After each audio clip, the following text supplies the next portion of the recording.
আন্ধার আন্ধার আন্ধার বাংলাদেশের সব থেকে বড় প্রজেক্ট নিয়ে হাজির হয়েছেন রায়হান রাফি। আর এই প্রজেক্টের মধ্যে সামিল হয়েছে সিয়াম আহমেদ, চঞ্চল চৌধুরী, নাজিফা তুষি, মোস্তফা মনোয়ার, ফারুক রেহান, আরও অনেকে অনেকে। ভাই, রায়হান রাফি নিজে বলেছে এই মুভিটি বাংলাদেশের একটা রেকর্ড হয়ে থাকবে।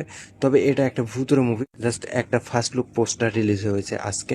তো পোস্টারটি আমার কাছে অনেক অনেক বেশি ভালো লেগেছে। মানে দেখে বোঝা যাচ্ছে না যে এটা একটা বাংলাদেশি পোস্টার। ভাই ভাই, কতটা মানে হয়েছে, উন্নতি হয়েছে বাংলাদেশ সিনেমার। আর এই বাংলাদেশ সিনেমার উন্নতিটার মেন ধরতে গেলে রায়হান রাফি রয়েছে, মেহেদী হাসান হৃদয় রয়েছে।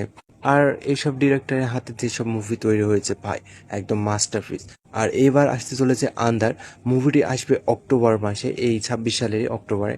তো মুভিটি আসলে একটা রেকর্ড হয়ে থাকবে বক্স অফিস কালেকশনে, এটা আমিও আন্দাজ করতে পারছি।